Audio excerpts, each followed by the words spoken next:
చూడండి మీ అభిమాన సీరియల్స్ పూర్తి ఎపిసోడ్లు ఉచితంగా సన్ నెక్స్ట్ యాప్లో టీవీలో ప్రసారమైన వెంటనే ఇప్పుడే యాప్ని డౌన్లోడ్ చేసుకోండి.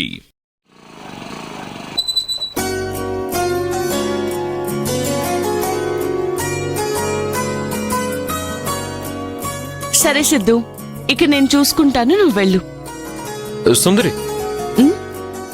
ఒక ఇంపార్టెంట్ మ్యాటర్. ఏంటి? నువ్వు అను మేడంని చూసుకుంటున్నావు, హెల్ప్ చేస్తున్నావు, సరే, దాన్ని నేనేం కాదనట్లేదు, అది నీ పర్సనల్ విషయం. But at the same time స్టడీస్లో నీకు కొంచెం కాన్సన్ట్రేషన్ తగ్గినట్టుగా నాకు అనిపిస్తుంది. అలా ఏం లేదు సిద్ధు.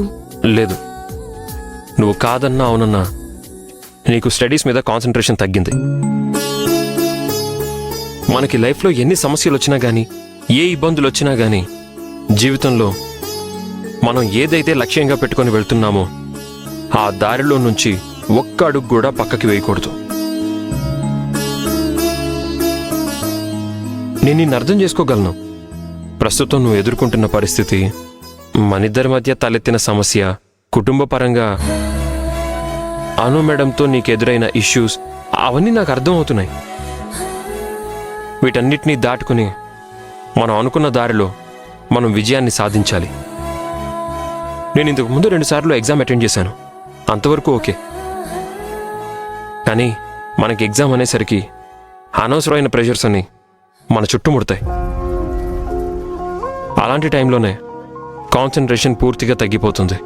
లేదు సిద్ధు, నేను అలా ఏం మొదలు పెట్టను. స్టార్టింగ్లో నేను నీలాగే అనుకున్నాను, కానీ అలా జరగలేదు. దానికి మూల్యం ఈ సంవత్సరం కూడా ఐఏఎస్ ట్రైనింగ్ తీసుకోవాల్సి వస్తుంది.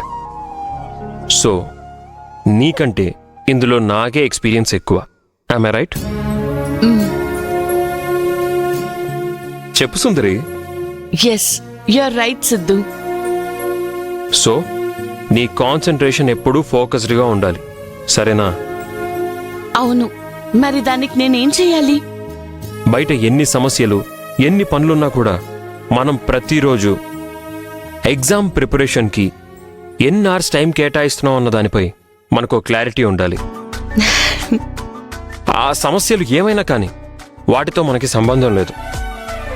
ఒక రోజులో నీ ఎగ్జామ్కి ఎంత ప్రిపేర్ అవుతున్నావు అన్న దాన్ని బట్టే నీ గోల్ ఆధారపడి ఉంటుంది. ఆ స్కెడ్యూల్ నుంచి ఒక్క నిమిషం కూడా తేడా రాకూడదు. నువ్వు చెప్పింది కూడా కరెక్టే సిద్ధు. ఇలా ఎన్ని సమస్యలు వచ్చినా కానీ నేను కలెక్టర్ అవ్వాలనే లక్ష్యాన్ని వదిలిపెట్టను. నేను గెలవడానికి మిగులున్న ఒకే ఒక్క ఆధారం అదే Siddhu. Very good. Thank you Siddhu. ఎందుకు? ఇలా కర్తవ్య బోధ చేసి ప్రతిసారి నన్ను మోటివేట్ చేస్తున్నందుకు. నీలాంటి గుడ్ ఫ్రెండ్స్ ఎప్పుడూ ఉండాలి Siddhu. I will always be a good friend Sundari. Thank you Siddhu. నువ్వు జాగ్రత్తగా వెళ్ళిరా.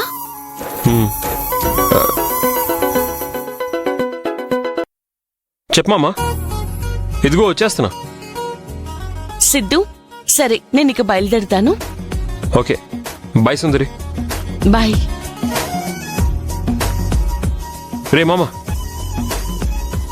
నేను చెప్పిన బుక్ నుంచి నోట్స్ రాసి పెట్టరా. సరేరా.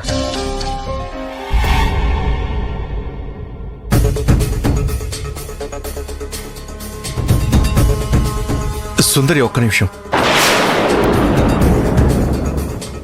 నీకు నాకు మధ్య ఎన్ని గొడవలున్నా నేను అనుని ఎంత లవ్ చేస్తున్నానో నీకు మాత్రమే తెలుసు. అనుకి ఏమన్నా అయితే నేను తట్టుకోలేను. ఇదంతా ఇప్పుడు నాకెందుకు చెప్తున్నావు? తన మీదున్న కోపంలో తనకలా జరిగినప్పుడు ఆ కోపాన్ని మనసులో పెట్టుకుని ఏం చెయ్యకుండా తనని తీసుకొచ్చి హాస్పిటల్లో జాయిన్ చేసినందుకు చాలా థ్యాంక్స్. నువ్వు చెప్పే ఈ థ్యాంక్స్లు, సారీలు నాకేవీ అవసరం లేదు. నువ్వేమైనా చెప్పాలి అనుకుంటే వెళ్ళి ఆ దేవుడికి చెప్పుకో. అను మేడంని నేను నీ కోసం తీసుకొచ్చి హాస్పిటల్లో జాయిన్ చేయలేదు. తన కోసం, తన కడుపులో ఉన్న బిడ్డ కోసం తీసుకొచ్చి హాస్పిటల్లో జాయిన్ చేశాను.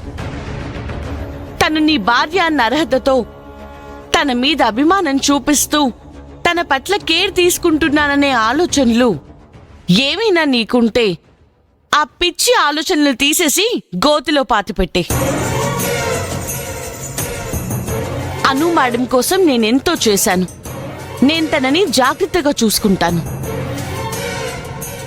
ఇది నాకు అను మేడం కడుపులో ఉన్న బిడ్డకి సంబంధించిన విషయం. ఇంకా చెప్పాలి అంటే నాకు రాజేశ్వరమ్మకి సంబంధించిన విషయం. దీనికి నీకు ఎలాంటి సంబంధం లేదు.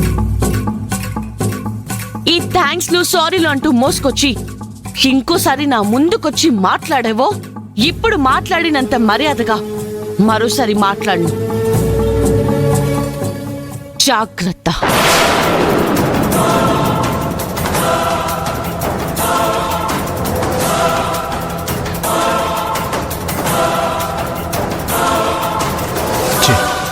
తన అసలు మనిషేనా?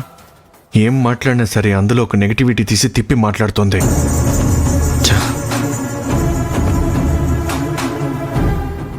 లేదు మావా, ఇదిగో సుందరిని డ్రాప్ చేయడానికి హాస్పిటల్ దగ్గరికి వచ్చాను.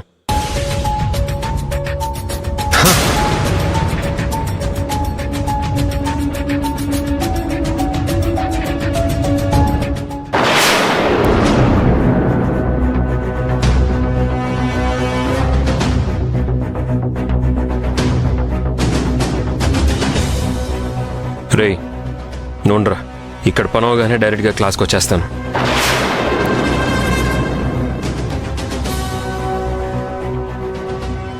ఎవరినైతే జీవితంలో చూడకూడదనుకున్నానో వాడే నా కళ్ళకి ఎదురయ్యాడే.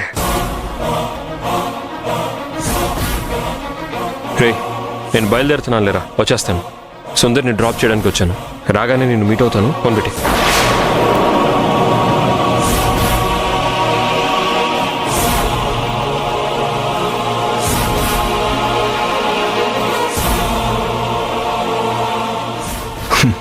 హలో సిద్ధు సార్, ఎలా ఉన్నారు?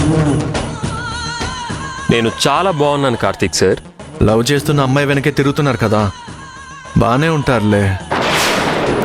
ఏయ్, మాటలు జాగ్రత్తగా రానివ్వు. సార్ నేను జాగ్రత్తగానే మాట్లాడతాను, కానీ నువ్వు ఒక మగాడు అయి ఉంటే ఏం చేసేవాడివి? మీ నాన్నను అవమానించినందుకు ఆవేశంతో వచ్చి నా చొక్కా పట్టుకొని ఉండాల్సింది. అదంతా వదిలేసి రోషం, సిగ్గు, శరం, సీము, నెత్తురు ఏదీ లేకుండా సుందరి వెనకాలే దాక్కుంటూ ఒక ఆడదానితో నా చొక్కా పట్టుకునేలా చేశారు చూసారా? అరే రే రే రే, మీ అంత తెలివి మాలాంటి వాళ్ళెవరికి రాదు సార్. అమ్మాయి వెనక దాక్కోవడంలో నాకంటే మీరే ఒక మెట్టు పైన ఉన్నారు కదా సార్. అవును సార్, నేనే సంపాదిస్తూ నేనే ఖర్చు పెడుతూ అందులోనే నేను తింటూ మా అమ్మ నాన్నల్ని చూసుకుంటున్నాను సార్. నేనలా అమ్మాయి వెనక దాక్కొని ఉండిపోలేదు కదా సార్. నేను సొంతంగా కష్టపడి సంపాదించుకుంటూ స్వతంత్రంగా బతుకుతున్నాను సార్. కానీ కొంతమంది చూడండి, పెళ్ళాం దగ్గర భిక్షం ఎత్తుకుంటూ అత్తయ్య గారి సొమ్ముని అనుభవిస్తూ పరువు అనేదే లేకుండా మర్యాద పోగొట్టుకుంటూ ఒక మనిషి అని చెప్పుకోవడానికి కూడా ఎలాంటి అర్హత లేకుండా బతుకుతున్నారు సార్. వాళ్ళందరినీ అడిగి చూడండి సార్. మీరన్నారే ఆ పరువు, రోషం, సిగ్గు, మానం, మర్యాద, చీము, నెత్తురు వీటన్నిటికీ స్పెల్లింగే తెలియదు అంటుంటేను. ఏంటి సార్, మీకు వీటన్నిటికీ స్పెల్లింగ్స్ తెలుసా?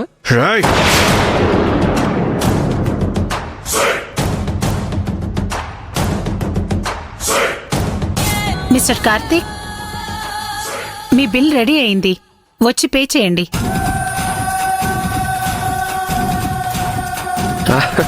వెళ్ళండి సార్, వెళ్ళండి.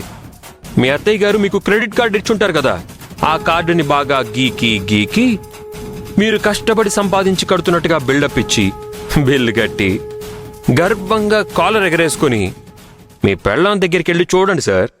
వెళ్ళండి. వెళ్ళండి సార్.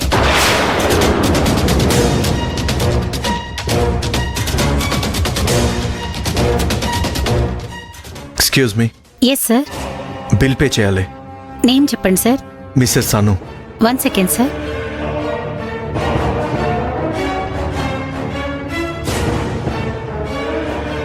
2.5 lakhs, sir.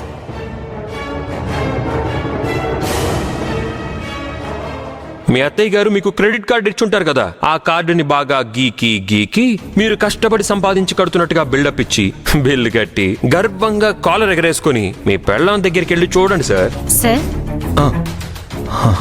కార్డు పట్టుకొని అలా ఉంటే ఎలా? నా చేతికిస్తేనే కదా స్వైప్ చేయడానికి అవుతుంది. I'm sorry, it's a wrong card. 1 second.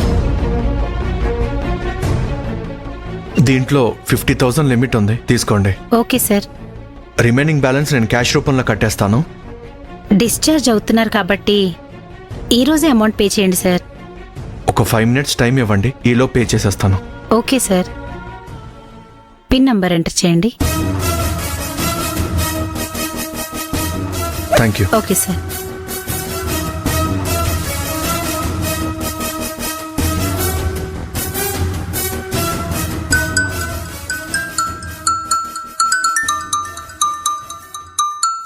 Boss,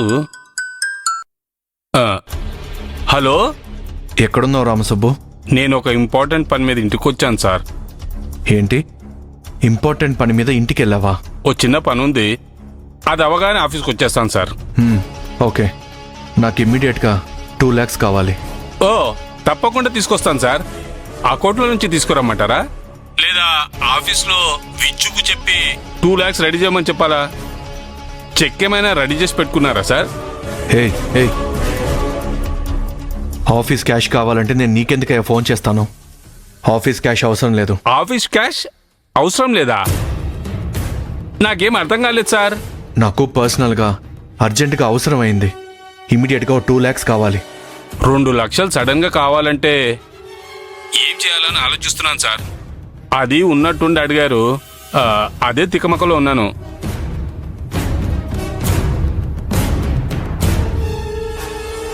ఏమండి, టిఫిన్ రెడీ అయిందండి, రండి వచ్చి తిందరు గాని. వస్తున్నా.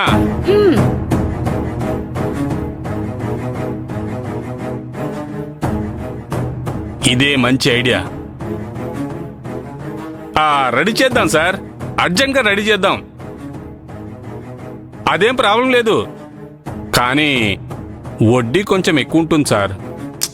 వడ్డీయా? ఎంత ఉంటుంది? ఎంత చెప్దాం? 10 రూపాయలు చెప్దాం. 10 రూపాయలు ఉంటుందండి. ఏంటి 10 రూపాయలు వడ్డీనా? సార్, 10 రూపాయల కన్నా 1 రూపాయి తక్కువైనా దొరికే ఛాన్స్ లేదు సార్. హే, అంతంటే చాలా ఎక్కువ కదయ్యా. ఏం చెప్పమంటారో చెప్పండి సార్. మనం ఓకే అంటే జస్ట్ 5 minutesలో క్యాష్ రెడీ అయిపోతుంది. అర్జెంటుగా క్యాష్ కావాలంటే ఇంత వడ్డీ చెప్తారు సార్. 5 నిమిషాలు చేద్దామంటే మరి ఇదే దారి సార్. లేదంటే ఆఫీస్కి వెళ్ళి ఆఫీస్ క్యాషే తీసుకొస్తాను sir. No no no no, నాకు ఇమ్మీడియట్గా క్యాష్ కావాలి. అయితే 10 రూపాయలు వడ్డీ అవుతుందండి, వేరే దారి లేదు. It's okay, I'll handle it. మీరు వెంటనే డబ్బులు తీసుకుని వచ్చేయండి. ఎక్కడికి రావాలి సార్? నేను లొకేషన్ షేర్ చేస్తాను. Okay sir.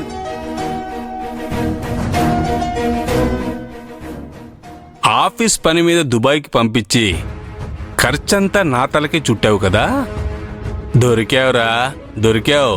ఇప్పుడు నేనేస చూడు స్కెచ్.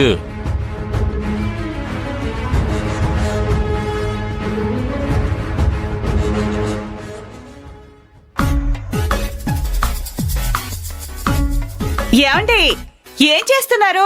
టిఫిన్ రెడీ అయిందని ఇందాక నుంచి అరుస్తున్నాను కదా, లోపల ఏం చేస్తున్నారు? వస్తున్నానే.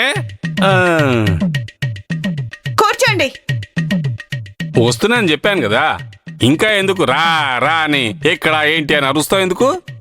పిలవకపోతే టిఫిన్ చల్లారిపోతుంది. ఆ తర్వాత చల్లారిపోయింది పెడితే ఏంటే చల్లారిపోయిన టిఫిన్ పెట్టావు అంటారు. పిలిస్తేనేమో ఏంటి అరుస్తున్నావు అంటారు. మీతో పాటు బతికే బదులు నోరు మూసుకొని 100 గేదెల్ని పెంచుకోవచ్చు. ఏంటి 100 గేదెలా? నీకు నేను అంత చీప్ అయిపోయానా? మీకిప్పుడు టిఫిన్ కావాలా వద్దా?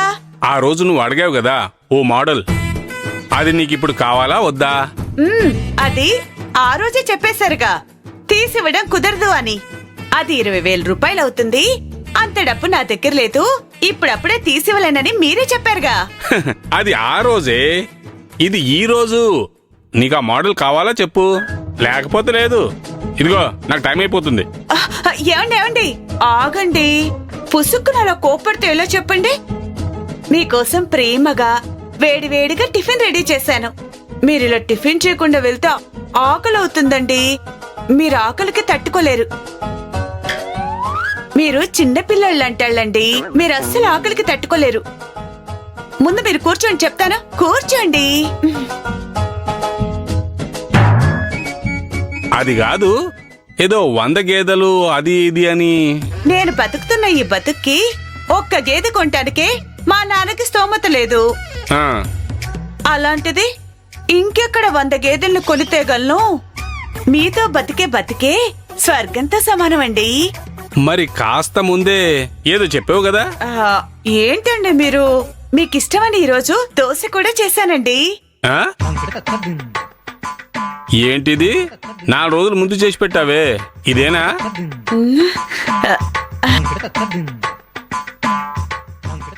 ఇప్పుడు నువ్వేం చేస్తావంటే, బీరువాలో నీదో పెద్ద నగుంది కదా, అది వెళ్ళి తీసుకురాపో. అదే కదా అనుకున్నాను, ఇలాంటి తిరకాసేదో పెడతారని. నువ్వు చెప్పింది కొనిస్తానని రకరకాల కథలు పడినప్పుడే నాకు అర్థమైంది. నా నగ ఇక్కడే ఉంటుంది. అలాగే మీరు కూడా నాకేమీ కొనివ్వాల్సిన అవసరం లేదు. ఆ? ఇలా చూడవే, నువ్వు నమ్మట్లేదు కదా నన్ను. నాకు నమ్మాలనిపించినా గాని నమ్మేంత గొప్ప మొహమేం కాదులేండి మీది. ఆ ఓసి దుర్మార్గురాలా, అలాంటవేంటే? పోయి నగ తీసుకురాపో. ఆహా, నేనివ్వను. మీరు తీసుకెళ్లి నేరుగా నా సవితికిచ్చేసినా ఇస్తారు. ఆ? పిచ్చి దానిలాగా వాగొద్దే, మా బాస్ కోసమే. ఏమన్నారు? బాస్కా? అవునే, ఆయనకేదో డబ్బు అవసరం వచ్చింది, అందుకే ఫోన్ చేసి 2 లక్షలు అడిగాడు. నేను బయట తీసుకొచ్చిస్తాను అని చెప్పాను. వడ్డీ 10 రూపాయలని కూడా చెప్పానే. అమ్మో, 2 లక్షలు ఇవ్వబోతున్నారా? ఆ 2 లక్షలు ఇస్తున్నాం. 2,20,000 రూపాయలు తీసుకుంటున్నాం. నగలు విడిపించి ఇంట్లోనే పెడుతున్నా. మిగిలిన 20,000తో నీ చెవులకు కమ్మలు కొని తగిలించబోతున్నా. వినడానికేమో మీ ప్లాన్ బానే ఉంది, కానీ ఓసే, అతను సైన్ చేసిన చెక్కు నా దగ్గరే ఉందే, కాబట్టి డబ్బు వస్తుందా లేదా అనేది అస్సలు సందేహపడాల్సిన అవసరమే లేదు. అంత పెద్ద కంపెనీకి ఓనరు ఆయనే నా దగ్గర డబ్బు అడిగేసరికి నేను అట్నే ఉక్కిరి బిక్కిరి అయిపోయాను అనుకో. అలాగే మరోవైపు చాలా సంతోషపడ్డాను కూడా. ఓసే నా బంగారం, ఇవేమీ ఆలోచించకుండా ధైర్యంగా వెళ్ళి నగ తీసుకురా.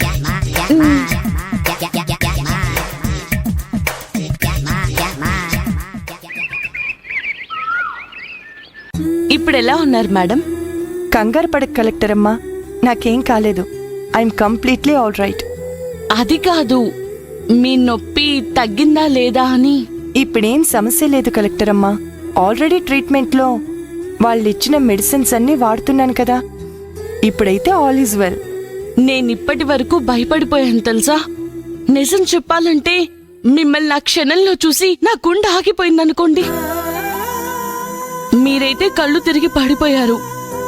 అంతకుముందు మీరు డాక్టర్కి సమస్య ఉందని చెప్పారు కదా, వాటన్నిటినీ తలుచుకొని నాకు అదోలా అయిపోయింది మేడం. దాని గురించి ఎలా చెప్పాలో నాకే తెలియట్లేదు. ఏ ఆగాగు, ఎందుకంత ఎమోషనల్ అవుతున్నావు? యాక్చువల్లీ పెయిన్ వచ్చి ఎమోషనల్ అవుతుంది నేను. అయినా నేను నార్మల్గానే ఉన్నా. మీరందరే అరుస్తున్నారు, అందరూ ఎమోషనల్ అవుతున్నారు. ఏంటి మేడం మీరనేది? ఇక్కడ ఏమైందో తెలియట్లేదు కలెక్టర్ అమ్మా. మమ్మీ ఒక పక్కేమో ఓ కంగారు పడిపోతున్నారు, కార్తీక్ ఒక పక్క ఎమోషనల్ అయ్యి టెన్షన్లోకి వెళ్ళిపోతున్నాడు.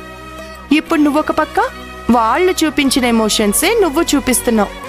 మీరు ముగ్గురు వేరు వేరు భావోద్వేగాలతో ఇబ్బంది పడుతున్నారు.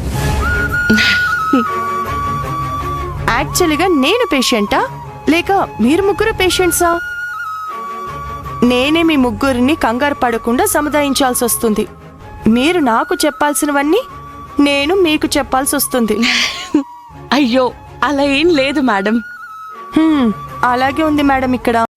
సరే మేడం, నేనింక ఎటువంటి పరిస్థితుల్లో కంగారు పడను.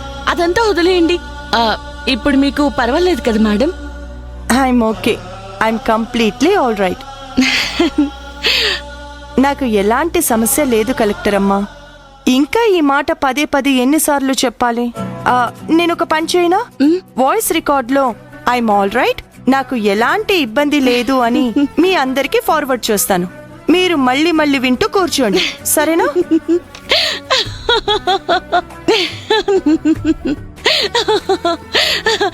నేను వింటూనే ఉంటాను మేడం. సార్ని వదిలేద్దాం. సార్ని ఆఫీస్కి వెళ్ళి పని చూసుకోమని చెప్పండి. లేదు కలెక్టర్ అమ్మా, మమ్మీ చాలా స్ట్రిక్ట్ గా చెప్పేశారు. ఏమని? కార్తీక్ ఇకపై ఆఫీస్కి రావాల్సిన అవసరం లేదు, ఏదైనా కానీ నేను సుందరి చూసుకుంటామని. కాబట్టి ఇక నువ్వే ఆఫీస్కి వెళ్ళాలి. ఆయన నన్ను జాగ్రత్తగా చూసుకుంటారు. ఈ రోజు డిశ్చార్జ్ చేస్తాము అని చెప్పారు. నేను డిశ్చార్జ్ అయి ఇంటికి వెళ్ళగానే మమ్మీని నేను చూసుకుంటాను, నన్ను ఆయన చూసుకుంటారు.